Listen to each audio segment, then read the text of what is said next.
بسم الله الرحمن الرحيم الحمد لله رب العالمين اللهم صل وسلم وبارك على نبينا محمد وعلى آله وصحبه أجمعين أما بعد. Donc aujourd'hui on est le 24 août 2013, le 17 de Shawwal 1434 et on va continuer de lire et expliquer ce livre Al-Wajibat al-Mutahattimat al-Ma'rifa ala kulli muslimin wa muslima, c'est-à-dire les obligations que tous musulmans et musulmanes doivent impérativement connaître. Et à travers les cours passés, on a vu le sens de la ilaha illallah. On a vu le sens du mot tawhid. On a vu les catégories de tawhid. Et aujourd'hui, on va voir, incha'Allah azza wa jal, ce qui contredit le tawhid. C'est-à-dire Ashirku billah subhanahu wa ta'ala. Nous allons voir les différentes catégories de shirk avec les preuves du Coran et de la Sunna. Nous allons voir la gravité du shirk et donc nous allons comprendre que tout le monde doit connaître cette chose pour s'en protéger. Hudhayfa radiyallahu anhu disait, comme rapporte l'imam al-Bukhari, Kana an-nas yas'aluna Rasulallah sallallahu alayhi wa sallam anil khayr wa kuntu as'aluhu anil sharri makhafata an yudrikani. Les gens avant interrogeaient le prophète sallallahu alayhi wa sallam sur le bien, sur les adorations, sur la prière, sur le jeûne, sur toutes les bonnes actions, comment les faire en détail. Quant à moi, j'interrogeais le prophète sallallahu alayhi wa sallam sur le mal de peur qu'il ne m'atteigne. Pour se préserver du mal, tu dois le connaître. Pour te protéger d'une chose qui est mauvaise, tu dois connaître cette chose-là. D'où l'importance d'apprendre ce péché qui est le shirk et de le connaître. Et l'imam, l'auteur du livre, donc nous sommes en train de lire un livre qui en fait c'est un rassemblement fait par un shir qui s'appelle Abdullah al-Qara'awi rahimahullah ta'ala. Il a rassemblé des paroles de plusieurs ouvrages et de plusieurs passages sur le tawhid, le shirk, le kufr, le nifaq, toutes ces choses-là du Cheikh Mohammed ibn Abdel Wahhab al-Tamimi rahimahullah, comme dans les trois fondements, dans le Kitab al-Tawhid, dans plein d'autres livres. Et il a mis des titres et il a ordonné ce livre. Ici, le titre que nous avons, Diddu Tawhid al-Shirk, c'est-à-dire le contraire du tawhid, c'est le shirk. Et le mot did en arabe, le mot did, c'est ce qui ne peut se mélanger avec son contraire. Al-layl, diddu al-layl, al-nahar. Le contraire de la nuit, c'est le jour. D'accord? Quand on dit diddu shay, le contraire de la chose, avec le mot did, parce qu'il y a un autre mot en arabe, naqid, quand on emploie ce mot did, c'est pour dire une chose qui ne peut pas se mélanger avec son contraire. Tout comme le jour ne peut se mélanger avec la nuit. Donc qu'est-ce que tu comprends ici? Tu comprends que la personne, soit a tawhid ou bien un shirk. Elle n'a pas les deux.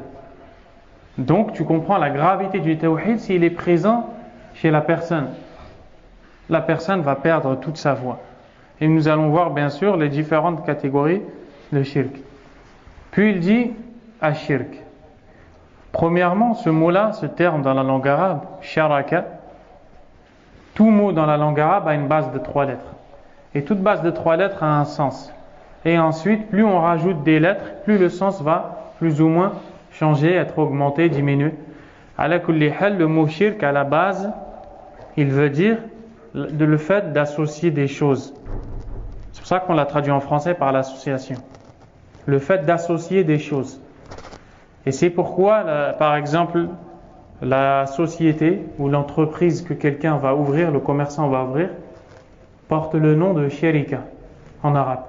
Elle porte ce nom parce que dans cette société, il y a des gens qui travaillent ensemble, qui sont associés pour travailler ensemble. Ça, c'est le mot shirk dans la langue arabe.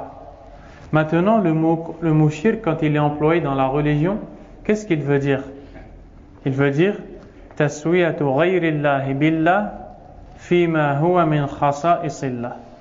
Le fait de mettre autre qu'Allah à l'égal d'Allah dans ce qui revient de droit à Allah subhanahu wa ta'ala.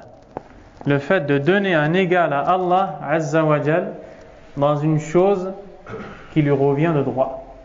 Mettre autre qu'Allah à l'égal d'Allah dans ce qui revient de droit à Allah azza wa jal. Qu'est-ce qui revient de droit à Allah?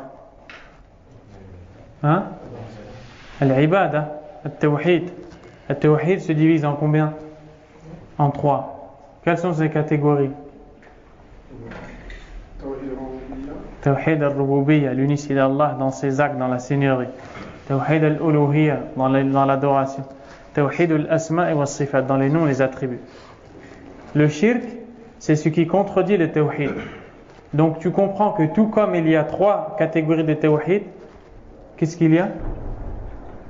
Il y a aussi, dans ça là, 3 catégories de shirk. Le shirk dans la rububiyya, dans la seigneurie. Le shirk dans l'adoration. Et le shirk dans les noms et les attributs. On va le voir après. Bi'idhnillah. Le shirk, c'est le pire des péchés. Le shirku billahi azza wa jal, c'est la pire des injustices. C'est la chose par laquelle on commence quand on avertit les gens, quand on prêche à Allah azza wa jal. La preuve en est, Allah tabaraka wa ta'ala a dit au prophète sallallahu alayhi wa sallam, la première chose, Ya ayyuhal muddathir, qum fa'anzir. Ô toi l'enveloppé, al-muddathir, c'est l'enveloppé. Le prophète sallallahu alayhi wa sallam, après avoir reçu la révélation par l'intermédiaire de Jibril, a pris peur. Et il a rejoint sa famille et leur a demandé de l'envelopper de drap. Il leur a demandé de le couvrir, sallallahu alayhi wa sallam. Allah l'a interpellé, ô toi l'enveloppé, lève-toi et avertis les gens. Lève-toi et avertis les gens. Donc, avertis-les de quoi? Montre-leur les effets néfastes du péché dans lequel ils sont. Quelle est-elle? Ashirku billah azza wa jal. Donc, en tant que prêcheur, c'est la première chose que le prophète sallallahu alayhi wa sallam a reçu comme ordre de transmettre aux gens, de leur avertir, de leur donner l'avertissement et de leur montrer la gravité de ce péché. Shirku billahi azza wa jal, c'est la première interdiction qu'on retrouve dans le Coran. Fala taj'alu lillahi andada wa antum ta'lamun. Le verset 21 ou 22 de l'Baqarah, Allah tabaraka wa ta'ala dit: et n'attribuez donc pas à Allah des égaux alors que vous savez. Tout de suite après avoir donné le premier ordre, qui est le fait de l'adorer. U'budu rabbakum alladhi khalaqakum. Adorez votre Seigneur qui vous a créé. Donc, le premier ordre, c'est l'adoration d'Allah. La première interdiction, c'est l'association à Allah, subhanahu wa ta'ala. Celui qui associe à Allah, tabaraka wa ta'ala, a commis la pire des injustices. Luqman, cet homme pieux, Rajul Salih, qui a une sourate qui porte son nom dans le Coran, a éduqué son fils. Et Allah nous a enseigné comment il l'a éduqué. Et nous a montré que la première chose que Luqman a interdite à son fils, c'est d'associer à Allah. وَإِذْ قَالَ لُقْمَانُ لِابْنِهِ وَهُوَ يَعِظُهُ يَا بُنَيَّ لَا تُشْرِكْ بِاللَّهِ إِنَّ الشِّرْكَ لَظُلْمٌ عَظِيمٌ. Et lorsque Luqman dit à son fils, en lui donnant une exhortation: ô mon fils, n'associe rien à Allah. Certes, l'association est une injustice immense. C'est la première chose. Si on médite aussi le Coran, on va voir que c'est même la dernière chose que l'on doit laisser avant de mourir. Allah a dit dans Surat Al-Baqarah: Am kuntum shuhada idh hadara Ya'qub al-maut. Étiez-vous témoins présents lorsque la mort vint à Ya'qub? idh hadara Ya'qub al-maut qala li banihi ya subhanallah. Le verset, je l'ai oublié. Je vais me passer le mushaf. Non, attends. Am kuntum shuhada idh hadara Ya'qub al-maut idh qala li banihi ya baniya. Lorsqu'il dit à ses enfants: ô mes enfants, ماذا تعبدون من بعدي Qu'adorez-vous après moi قالوا نعبد إلهك وإله آبائك إبراهيم وإسماعيل وإسحاق. Ils répondirent, nous adorons ta divinité et celle de tes ancêtres qui sont Ibrahim, Ismaïl et Ishaq. Ilahan wahida, une divinité unique. Wa nahnu lahu muslimun, à laquelle nous sommes soumis. Donc c'est la première chose que tu enseignes, c'est la dernière chose que tu laisses. Et si tu lis la As-Sira An-Nabawiyya, la biographie du prophète sallallahu alayhi wa sallam, tu vas le voir. Tayyib. C'est le pire des péchés. Qui dit pire des péchés dit que la personne doit être dans la plus grande crainte de tomber dans ce péché. C'est pourquoi dans Kitab al-Tawhid, le livre du monothéisme, il y a un chapitre qui est consacré à la peur que le musulman doit avoir de tomber dans le shirk. Et dans ce chapitre-là, l'auteur, rahimahullah, a cité la parole d'Allah tabaraka wa ta'ala, dans laquelle Ibrahim alayhi salam dit wa junubni wa baniya an na'bud al-asnam, et préserve-moi ainsi que mes enfants de l'adoration des idoles. Mais pour bien comprendre comment tirer de ce verset l'importance d'avoir peur de tomber dans l'association, nous devons savoir de qui Allah parle. Il parle d'Ibrahim alayhi salam. Qui est Ibrahim? Ibrahim est le prophète qu'Allah tabaraka wa ta'ala a envoyé pour justement casser les idoles. Chose qu'il a faite. Il a cassé les idoles, sallallahu alayhi wa sallam, avec sa main pour laisser la plus grande. Il a combattu les adorateurs des idoles. Wa alaykum salam. C'est Allah qui l'a envoyé. C'est Allah tabaraka wa ta'ala qui lui a donné la révélation. Est-ce que cet homme a une once de doute? Est-ce qu'il est possible qu'il doute et qu'il n'ait plus la certitude? Est-ce que cet homme se sent à l'abri de tomber dans l'association? Malgré tout cela, la réponse non. Il dit: oh Allah, préserve-moi et mes enfants d'adorer les idoles, alors que c'est lui qui les a cassés de sa main. Et c'est pour ça qu'un des salaf salih qui s'appelle Ibrahim al-Taymi rahimahullah, un homme pieux, un savant, a dit: man ya'manul bala ba'da Ibrahim.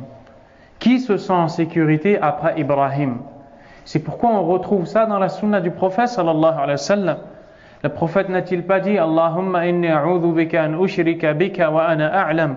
Oh Allah, je cherche ta protection contre le fait que j'associe à toi tout en étant savant, tout en pleine connaissance de cause. Wa astaghfiruka lima la a'lam. Et je te demande le pardon pour ce que j'ai commis sans savoir.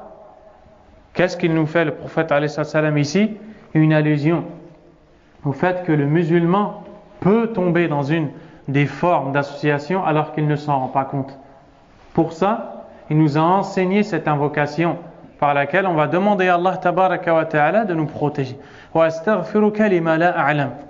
Yani yumkin an yaqa'a fi shirk wa huwa la ya'lam. Peut-être qu'il tombe dans ce péché et il ne sait pas. Et c'est qui dit ça? Rasulullah sallallahu alayhi wa sallam. Et c'est le messager d'Allah alayhi salatu wa sallam. C'est pour ça qu'il dit: Allahumma ya muqallib al-qulub thabbit qalbi ala dinik. Oh Allah, toi qui bouleverse les cœurs, toi qui les fais dévier, raffermis mon cœur dans ta religion. Et Allah azza wa jalla nous a informé dans le Coran que les gens qui sont fermes dans sa religion disent: Rabbana la tuzigh qulubana ba'da idh hadaytana wa hab lana min ladunka rahmah innaka antal wahhab. Anzur, subhanallah. Ces gens-là, rasikhun fil ilm, ils ont de la science dans laquelle ils sont raffermis. Et malgré ça, Rabbana la tuzigh qulubana. Oh Allah, ne fais pas dévier nos cœurs. Ba'da idh hadaytana. Après que tu nous aies guidés. Qu'est-ce que ça veut dire? يمكن الإنسان يكون في هداية اليوم وفي الضلال غدا. Aujourd'hui, une personne peut être guidée et demain égarée. لذلك الإنسان يخاف على نفسه. C'est pour ça que la personne doit avoir peur de s'égarer. Et le plus grand égarement, c'est l'association à Allah subhanahu wa ta'ala. Il dit: وهو ثلاثة أنواع. Il nous parle de l'association et de ses différentes catégories. Il nous dit: l'association se divise en trois catégories. shirkun akbar, wa shirkun asghar, wa shirkun khafi. L'association majeure, l'association mineure et l'association cachée. Ici, il faut savoir une chose, c'est que les savants ont divergé sur cette division, de dire qu'il y en a trois. Une qu'on va appeler shirk akbar, l'association majeure, l'autre qu'on va appeler mineure et l'autre qu'on va appeler cachée. Celle-ci, là, la cachée. Les savants, ils ont divergé dans ça en vérité.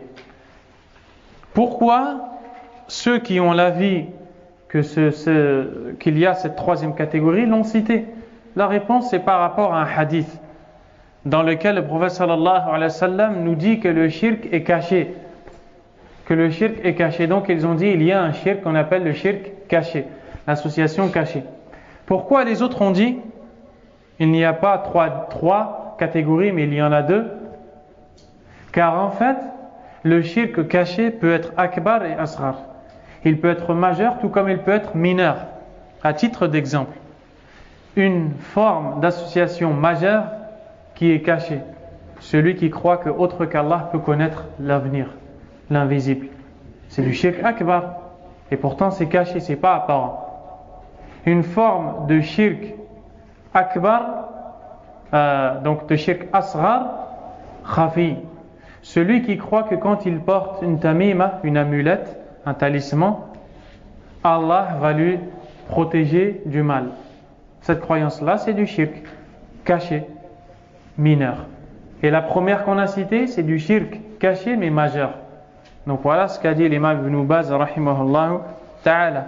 Et en fait, ce n'est pas vraiment une divergence parce qu'ils sont tous en accord sur ça. Sur le fait qu'une association majeure peut être cachée et une mineure peut aussi être cachée. Taïb.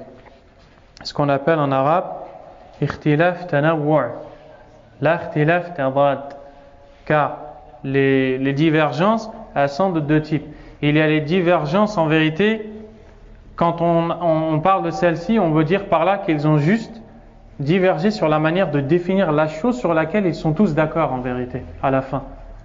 Et ensuite, la deuxième divergence, c'est la divergence dans laquelle ils ne sont pas d'accord. Et ici, c'est la première. Taïb. Non. Sur le shirk ashab, Oui. le fait d'embellir une prière, quand quelqu'un te va prier, on me dit aussi que le shirk ashab, le fait d'embellir la prière quand quelqu'un te va prier. Là, justement, on va en parler là. Il n'y a pas de problème, on va en parler. أي أن الشرك ينقسم إلى ثلاثة أنواع. L'association se divise en deux, mais nous on vient de voir en trois. On vient de voir qu'elle se divise en deux et pourquoi ici la troisième est citée. Taïb. Maintenant, une question se pose. D'où tu viens avec cette division-là, Akbar et Asghar? Man qala hada? D'où cela vient, dans le Coran ou dans la Sunna? Quelqu'un a la réponse? Yunus a la réponse? Abdurrahman.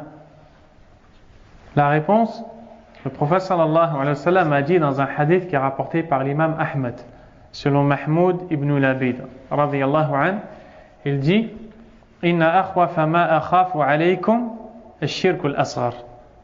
Certes, la chose que je crains le plus pour vous, c'est l'association mineure. Et le hadith a une fin. Mais nous, on s'arrête ici. Qu'est-ce que tu peux tirer ici, là?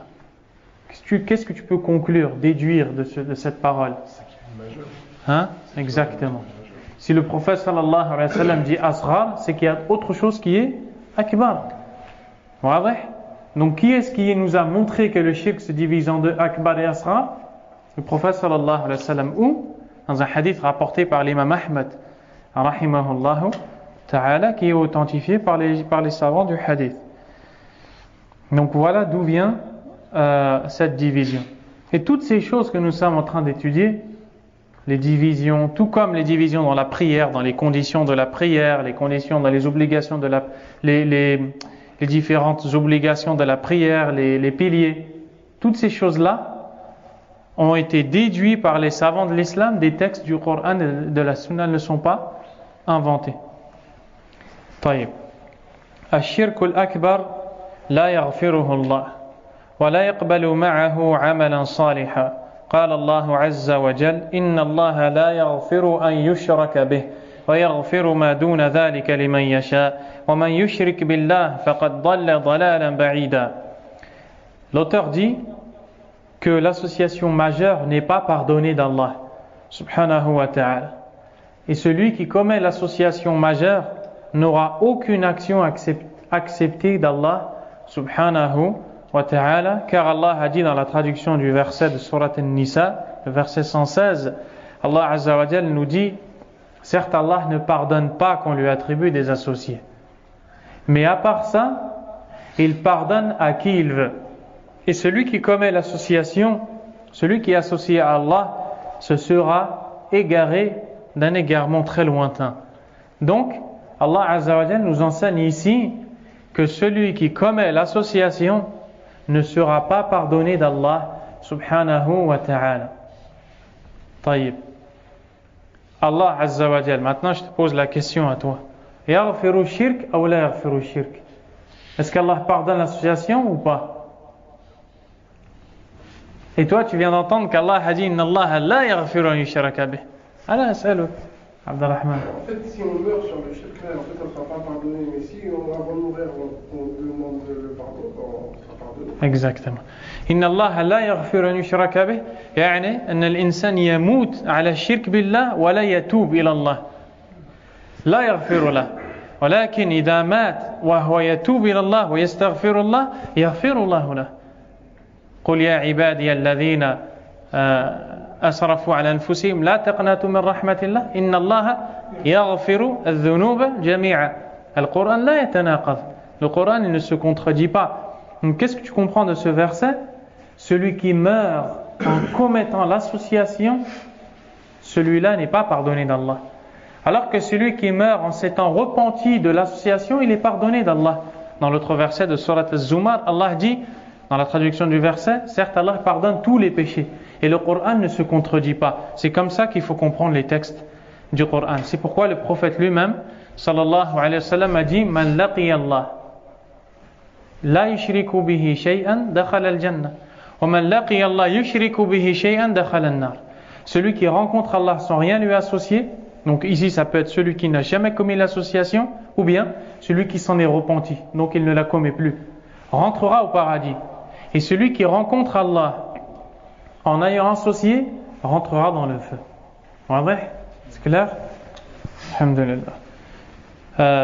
Plus loin dans le verset Allah dit وقال المسيح يا بني إسرائيل اعبدوا ربي وربكم إنه من يشرك بالله فقد حرم الله عليه الجنة ومأواه النار وما للظالمين من أنصار.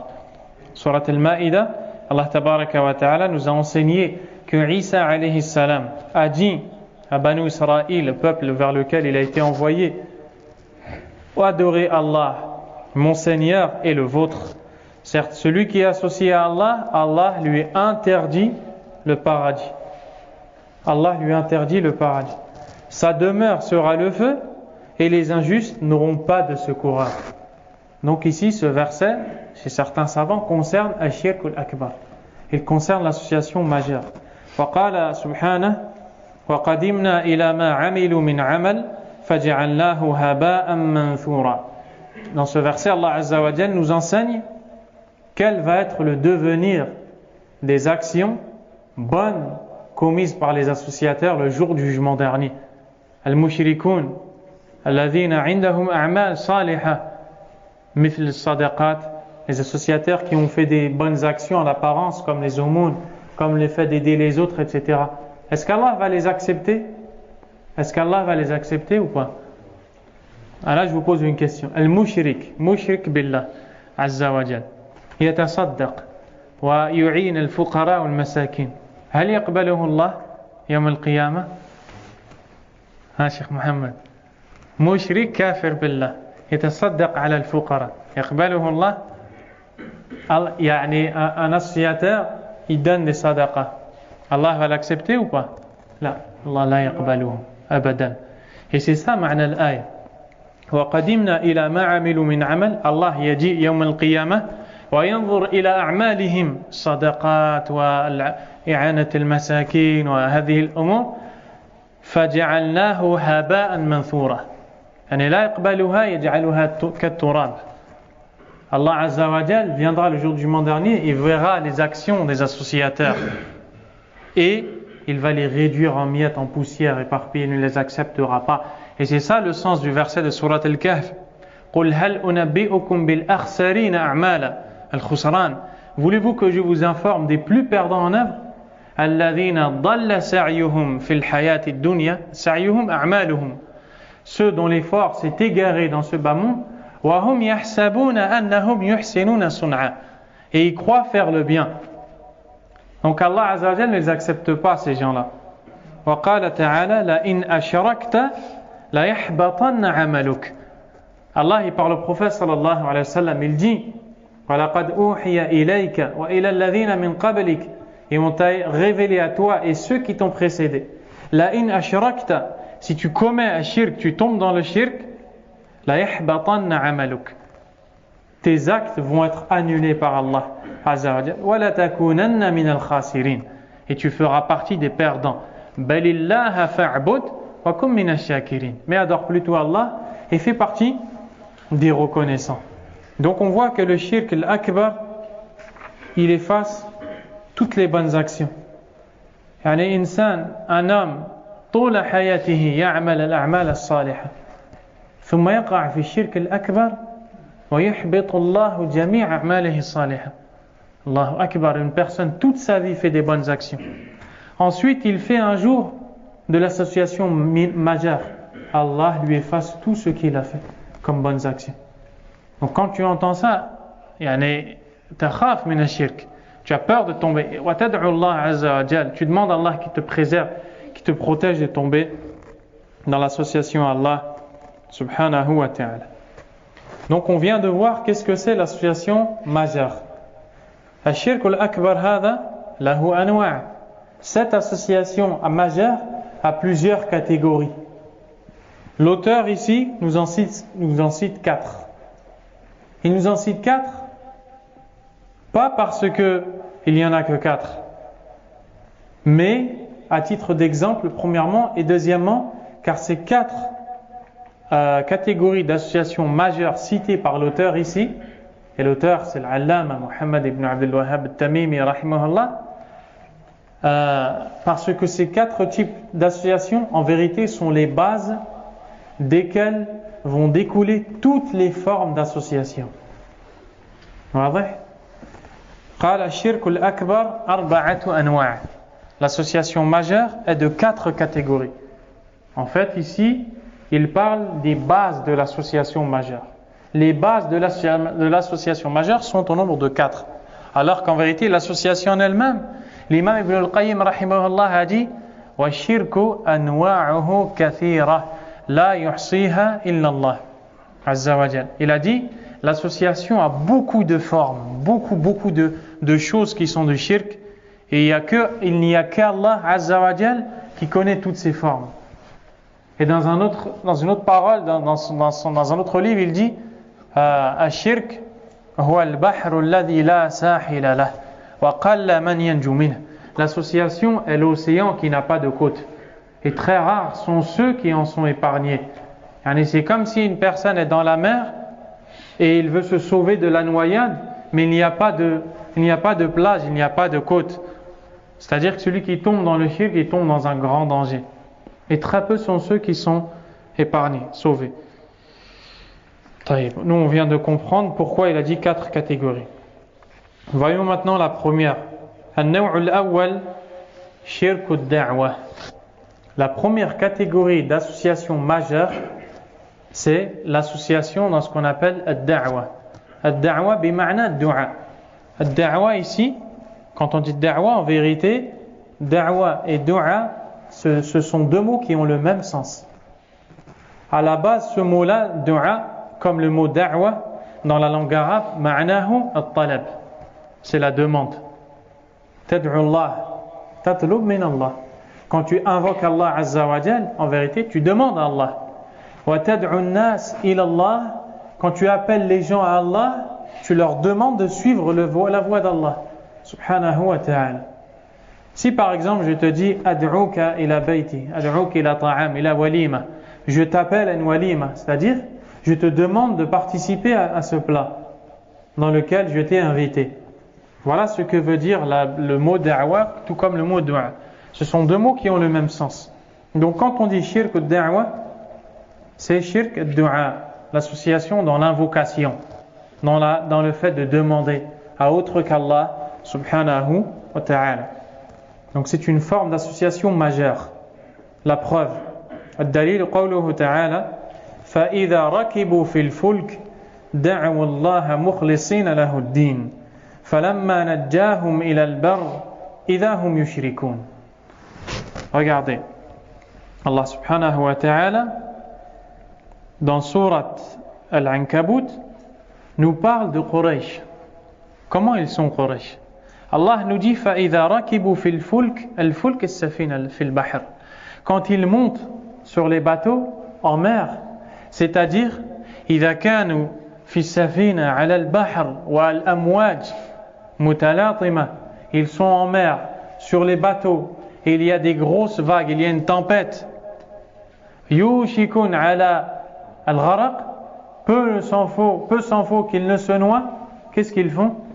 يتركون جميع الآلهة, ils délaissent toutes les statues, la Uzza wala Lat wala Manat wala tous ces noms de statues, ils les délaissent. Et qu'est-ce qu'ils font? Da'u Allah, ils invoquent Allah, mukhlisin lahuddin, en lui vouant exclusivement le culte.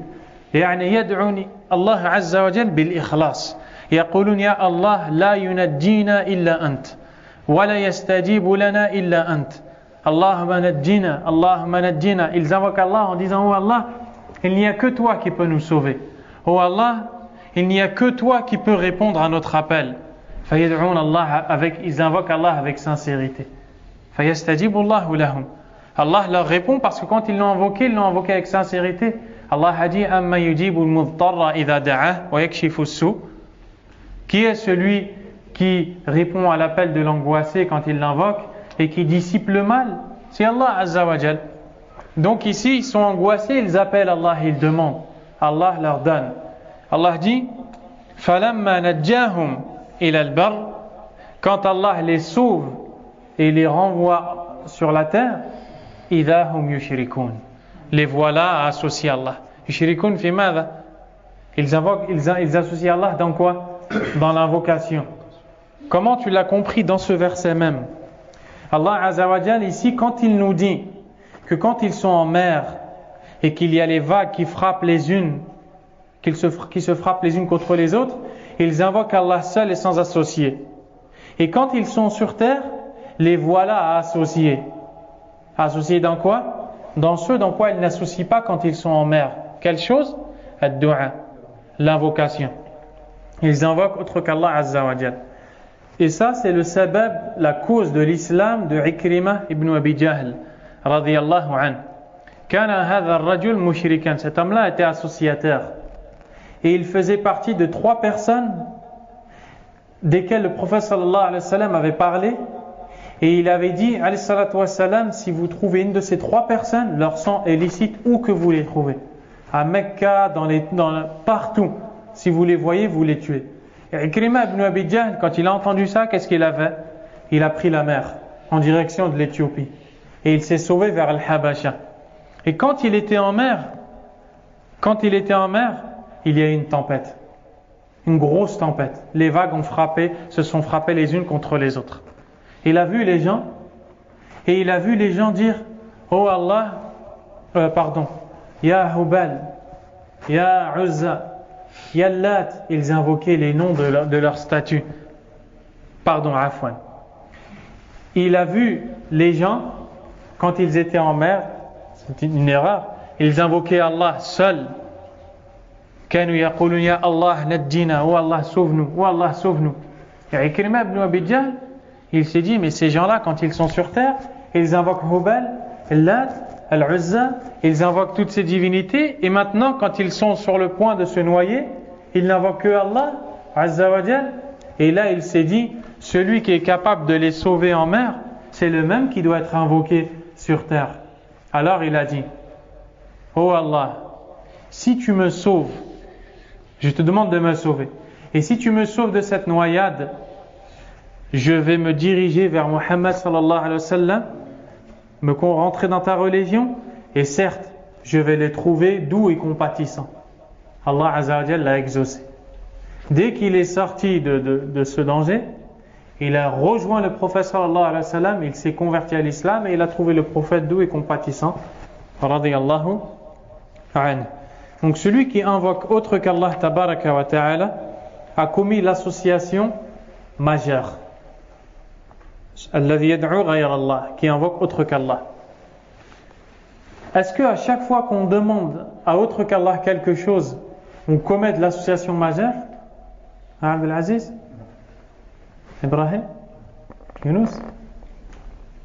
Si je te dis, Younous, aide-moi à porter mon sac, est-ce que je t'ai demandé quelque chose? Est-ce que c'est de l'association? Taïb. Je repose la question. Est-ce que à chaque fois qu'on demande quelque chose à autre qu'Allah Azza wa Jal, cette demande est une association? Non. Une autre question maintenant. Quand est-ce que demander quelque chose à autre qu'Allah est une association? Chérif, Jean. Lorsqu'on demande quelque chose que sauf Allah peut donner. Lorsqu'on demande quelque chose à autre qu'Allah, qu'on ne doit demander qu'à Allah, que seul Allah peut donner. À ce moment-là, c'est de l'association. Si je dis aide-moi à porter mon sac, je n'ai pas commis l'association à Allah Azza wa Jal. Si je suis en train de me noyer, qu'Allah me préserve avec vous aussi, et je vois quelqu'un à côté de moi qui passe, et je lui dis sauve-moi, je n'ai pas commis d'association. Par contre, si la personne est seule en mer, et pendant qu'elle se noie, elle invoque son shir ou son maître spirituel, là il a commis quoi? Il a commis l'association à Allah subhanahu wa ta'ala. Donc maintenant il faut savoir qu'il y a 3 conditions à réunir pour que la demande à autre qu'Allah ne soit pas de l'association. Et c'est important, ça il faut le connaître. Première chose, an yakuna al-matlubu minhu hayyan, que celui à qui tu demandes soit vivant. Celui qui demande à un mort a immédiatement commis l'association. Deuxièmement, an yakuna qadiran, qu'il soit capable de faire ce que tu lui demandes. Celui qui demande à quelqu'un ce qu'il est incapable de faire a commis l'association. Comme celui qui demande la guérison, la subsistance, la protection, la baraka, la bénédiction à quelqu'un d'autre qu'Allah qui est incapable de le faire. Troisièmement, an yakuna hadiran, qu'il soit présent au moment où tu lui demandes. Celui qui invoque un absent, qui demande à un absent, comme celui qui se noie et qui invoque au loin son maître et je ne sais quoi d'autre, celui-là, il a commis l'association à Allah subhanahu wa ta'ala. Donc, il faut que celui à qui tu demandes soit présent, vivant et capable de te donner ce que tu lui demandes. À ce moment-là, ce n'est pas du shirk. Si une de ces 3 choses disparaît, la demande est de l'association. Et ce sera de l'association majeure. Et ça sera de l'association dans l'invocation. Et c'est la première catégorie d'association majeure. Vivant, présent et capable. Vivant, présent et capable. Il n'y a pas une quatrième chose qui dit comme quoi on doit le considérer comme une cause. Comme une cause.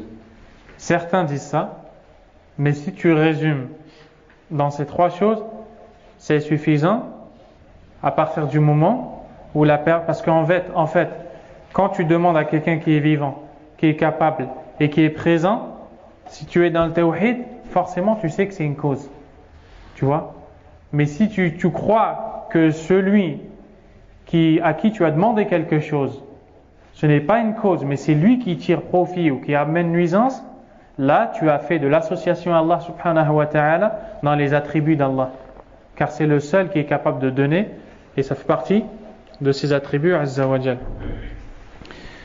Donc, le prophète sallallahu alayhi wa sallam a dit ad-du'a mada huwa al-ibada. Dans un autre hadith, mukhu al-ibada. لكن الحديث الصحيح الدعاء هو العبادة والمعنى نفس المعنى في الحقيقة. Ici, il y a un hadith qui n'est pas authentique, dans lequel on dit ad-du'a mukhul ibad. L'invocation est l'essence de l'association. Mukh, c'est le mot qu'on emploie pour désigner le cerveau aussi, dans le corps de l'homme. Pourquoi? Parce que c'est la base de l'homme. Donc, dans l'autre hadith qui est authentique, l'invocation, c'est l'adoration. Comme il a dit, al-hajju, لا في الحديث الدعاء هو العبادة. هذا كلام مشبه لكلام الحج. الحج أين تكون يوم التاسع؟ Le 9e jour de ذو الحجة. Où est-ce qu'on va? الحجاج. العام الماضي وين كنت؟ عرفة. الرسول عليه الصلاة والسلام يجي الحج عرفة. الحج c'est pas que عرفة. الدعاء هو العبادة. الدعاء c'est pas que العبادة. لكن لماذا قال هذا؟ يعني الدعاء مهم. أهم شيء. عرفة أهم شيء في الحج. هذا معنى الحديث. Ici le prophète عليه الصلاة والسلام dit الدعاء هو العبادة. يعني أهم شيء. أهم العبادة الدعاء. La plus grande, la plus importante adoration, c'est l'invocation. Pourquoi? Parce qu'en vérité, l'invocation, quand tu demandes à Allah Azza wa Jal, tu n'as pas demandé à Allah Tabaraka wa Ta'ala si ce n'est après avoir cru que c'est le seul qui peut te donner, si ce n'est après avoir eu confiance en lui, si ce n'est après avoir l'aimé plus que tout, si ce n'est après avoir être convaincu en lui, à penser du bien. Tout ça, c'est des ibadat du cœur, des adorations du cœur. Donc pourquoi l'adoration, l'invocation en elle-même, elle est très importante? Parce qu'en vérité, ad-du'a natijat ibadat kathira. C'est le résultat de beaucoup d'adorations du cœur. Allah Azza wa Jalla a dit wa qala rabbukum ud'uni astajib lakum. Et votre Seigneur a dit invoquez-moi et je vous exaucerai. Puis Allah dit innal ladhina yastakbiruna an ibadati la yuridun min ibadati. Certes ceux qui s'enorgueillent quant à mon adoration, sayadkhuluna jahannama dakhirin. Ils entreront en enfer, jahannam, humiliés. Quand tu comprends bien le verset, Allah dit wa qala rabbukum ud'uni, ad-du'a, astajib lakum. ثم قال إن الذين يستكبرون عن عبادتي. ما المقصود بعبادتي هنا؟ الدعاء. بارك الله فيك. Donc Allah سمى الدعاء عبادة. Allah a appelé l'invocation adoration. Car il a dit, et votre Seigneur a dit invoquez-moi je vous exaucerai.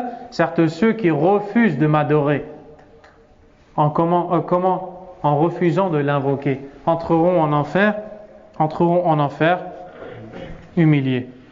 Nasallahu salama wal afiya.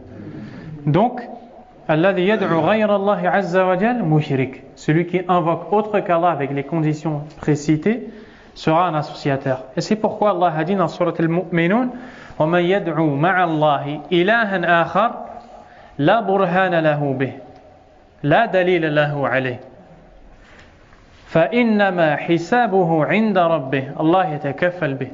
فإنما حسابه عند ربه إنه لا يفلح من الكافرون. لماذا الكافرون؟ ومن يدعو مع الله إلها آخر. دعا مع الله إلها آخر إذن هو من الكافرين. Allah Azza wa Jalla a dit dans la traduction du verset, et celui qui invoque avec Allah une autre divinité, il n'a pas d'argument pour cela, il n'a pas de preuve pour faire un tel acte. Son jugement incombe à son Seigneur. Certes, les mécréants ne réussiront pas. Dans ce verset aussi, on comprend que celui qui a invoqué autre qu'Allah Azza wa Jal ne réussira pas. Il fait partie des mécréants. Et aussi, le fait d'invoquer autre qu'Allah, il y a deux choses. Soit yad'u ghayra Allah mubashara, soit il invoque autre qu'Allah directement, il réclame à autre qu'Allah Azza wa Jal, ou bien il invoque avec Allah Azza wa Jal quelqu'un d'autre. C'est exactement la même chose. Par exemple, quelqu'un qui va dans la tombe et qui dit Ya Fulan, ishfini. Oh un tel, guéris-moi. Shirk akbar, association majeure. Quelqu'un qui vient dans la tombe et qui dit Ya fulan, as'allah an yashfiani wa as'aluka anta aydan an tashfiani. Je demande à Allah de me guérir tout comme je te demande à toi de me guérir. Il a invoqué Allah celui-là, mais il a invoqué quelqu'un d'autre avec. Et c'est exactement comme s'il l'avait invoqué autre qu'Allah tout court. Subhanahu wa ta'ala. Donc ça c'est la première catégorie d'association majeure. La deuxième, النوع الثاني شرك النية والإرادة والقصد. L'association à Allah subhanahu wa ta'ala dans l'intention, dans le but voulu, dans la volonté. C'est-à-dire الشرك في النية. L'association dans ce que tu recherches avec ton intention. Qu'est-ce que tu veux quand tu fais un acte? Dans cette chose-là, ce qu'on appelle la niyya, l'intention, qui est dans le cœur, tu peux commettre une association qui est de type majeur. الدليل قوله تعالى, la preuve en est la parole d'Allah subhanahu wa ta'ala. Allah dit من كان يريد الحياة الدنيا وزينتها نوفي إليهم أعمالهم فيها وهم فيها لا يبخسون أي لا ينقصون أولئك الذين ليس لهم في الآخرة إلا النار وحبط ما صنعوا فيها وعليكم السلام وباطل ما كانوا يعملون. Allah Azza wa Jal nous dit dans la traduction de ce verset, celui qui recherche le bas monde et sa parure, nous lui donnerons tout ce qu'il veut. Ça c'est la traduction globale du verset. Sans rien lui manquer, sans rien le léser. Sans rien le léser. Ceux-là sont ceux qui n'auront aucune part dans l'au-delà, si ce n'est le feu. Alaykum salam. Leurs actes deviendront vains et toutes leurs actions seront annulées. Donc ces deux phrases sont semblables. C'est ce qu'on appelle en arabe ta'kid. C'est une tournure de phrase dans laquelle Allah tabaraka wa ta'ala cherche à confirmer ce qu'il vient de dire juste avant. Taïb. Qui est que ceux qui sont concernés par ce verset ont tous les actes annulés d'Allah Azza wa Jal. Et deuxièmement, ils feront partie des perdants. De qui Allah parle? Il y a 4 explications dans le tafsir de ce verset qui se rejoignent les unes les autres. Et parmi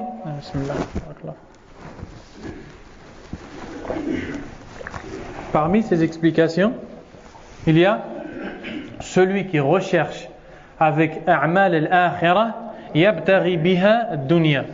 Avec les actes de l'au-delà, il recherche la dunya. Par exemple, il apprend le Coran par cœur pour avoir un travail, c'est tout. Yahfaz al-Quran liyahsul ala amal. Juste pour travailler, pour gagner de l'argent. Il n'y a pas de mal qui gagne de l'argent. Mais on parle ici de celui qui va apprendre le Coran juste pour ça. Yahfaz al-Quran, mathalan, juste pour être imam, pour avoir une paye tous les mois. Celui-là, il est concerné. Qu'est-ce qu'il a fait? Amila amal al-akhirah lid-dunya. Il a fait un acte de l'akhirah, les actions de l'au-delà, pour ce bas monde. Pour ce bas monde. Celui-là, il est concerné par cette menace. Pourquoi? Ashraka billahi azza wa jal fi madha? Fi niyyatihi. Il a associé Allah tabaraka wa ta'ala dans l'intention qu'il avait. Alors qu'il ne devait faire cette chose que pour Allah tabaraka wa ta'ala, il l'a fait pour autre qu'Allah. Un autre exemple. Quelqu'un à qui Allah a donné de l'argent. Il est riche. Et qu'est-ce qu'il fait? Il va et il construit. Et il donne. Il fait des hôpitaux, des mosquées. Et il aide les gens. Il fait ça juste pour avoir un bien mondain. Juste pour avoir une chose de cette dunya. Soit pour que des gens l'aiment, ou bien pour rentrer dans un endroit où on ne peut pas rentrer, sauf s'il fait ça, ou bien d'autres choses encore. Celui-là, il rentre dans ce verset-là. Qu'est-ce qu'Allah il a dit? Nuwaffi ilayhim a'malahum fiha wa hum fiha la yubkhasun. Allah il va leur donner tout ce qu'ils ont recherché avec leurs actions. Tu voulais l'argent? Allah il va te le donner. Tu voulais que les gens t'aiment, Allah il va te le donner. Tu voulais quelque chose de cette dunya, Allah il va te donner tout ce que tu as cherché en faisant ça. وَهُمْ فِيهَا لَا يُبْخَسُونَ بِلَا نَقْص, sans rien te manquer. Il aura tout ce qu'il a voulu. Mais qu'est-ce qui va se passer fil akhirah? أُولَٰئِكَ لَهُمْ لَيْسَ لَهُمْ فِي الْآخِرَةِ إِلَّا النَّارِ. Ceux-là, le jour du jugement dernier, n'auront que le feu. وَحَبِطَ مَا صَنَعُوا فِيهَا. Et les actes qu'ils ont fait dans ce bas monde s'annuleront. وَبَاطِلٌ مَا كَانُوا يَعْمَلُونَ. Et les actions qu'ils œuvraient deviendront vaines et inacceptées d'Allah subhanahu wa ta'ala. C'est ce qu'on appelle الشرك بالله في ماذا؟ في النية. Je vais vous donner un autre exemple. Allah tabaraka wa ta'ala dit dans dans le Coran, j'ai oublié la sourate, ماذا؟ إن المنافقين يخادعون الله وهو خادعهم. Certes, les hypocrites cherchent à tromper Allah et c'est Allah qui les trompe. وإذا قاموا إلى الصلاة قاموا كسالى. Et lorsqu'ils se lèvent pour la prière, ils se lèvent paresseux, comme ça là. يراءون الناس. Ils font ça pour que les gens les voient. ولا يذكرون الله قليلا. Ils n'évoquent Allah que très peu. Les hypocrites à l'époque du prophète sallallahu alayhi wa sallam, pourquoi ils se sont convertis à l'islam? Pour un bien de dunya. دخلوا في الإسلام حتى يأمنوا ماذا؟ المسلمين. Ils sont rentrés dans l'islam pour que le prophète alayhi salam et les sahaba ne leur fassent pas de mal. Donc ils ont fait un acte de l'akhira pour le dunya, pour pas qu'on leur prenne leur argent, pour pas qu'on leur prenne ce qu'on prend quand il y a la guerre, le butin de guerre. Donc c'est pour la dunya qu'ils ont fait un amal de l'akhira. Ils ont fait de l'association Allah tabaraka wa ta'ala dans la niyya. Wa huwa min ash-shirk al-akbar. طيب. Donc on a compris c'est quoi ou quelle est la deuxième catégorie d'association à Allah subhanahu wa ta'ala. Et c'est ce qu'on appelle al-riya. Ce qu'on appelle al-riya. Al-riya, c'est-à-dire l'ostentation. Alaykum salam wa rahmatullahi wa barakatuh. L'ostentation, c'est que tu fasses quelque chose pour rechercher autre chose qu'Allah tabaraka wa ta'ala. Al-riya hada, l'ostentation, elle se divise en akbar et asghar. Majeur et mineur. Majeur, c'est tout ce qu'on vient de citer. Et mineur, c'est quand tu fais une action qui à la base est pour Allah azza wa jal, mais dans cette action tu fais quelque chose pour autre qu'Allah. Par exemple, tusalli lillah, tu pries pour Allah subhanahu wa ta'ala, walakin tuzayyinu salataka li ghayrillah, mais tu embellis ta prière pour autre qu'Allah subhanahu wa ta'ala. Al-an al-amal asluhu lillah. À la base, cet acte il est pour Allah, mais tu as rajouté quelque chose pour autre qu'Allah azza wa jal. Ici, qu'est-ce qui va se passer? C'est cet acte-là qu'Allah va rejeter, pas les autres. Alors que quand tu fais les autres complètement pour autre qu'Allah, Allah va rejeter cet acte et toutes les autres actions que tu as faites. Wadih? On va s'arrêter là, Inch'Allah, et on reprend la semaine prochaine. Wallahu a'lam. Sallallahu wa sallam wa baraka ala nabiyyina Muhammadin wa ala alihi wa sahbihi ajma'in. Subhanakallahumma wa bihamdik. Ashhadu an la ilaha illa ant. Astaghfiruka wa atubu ilayk.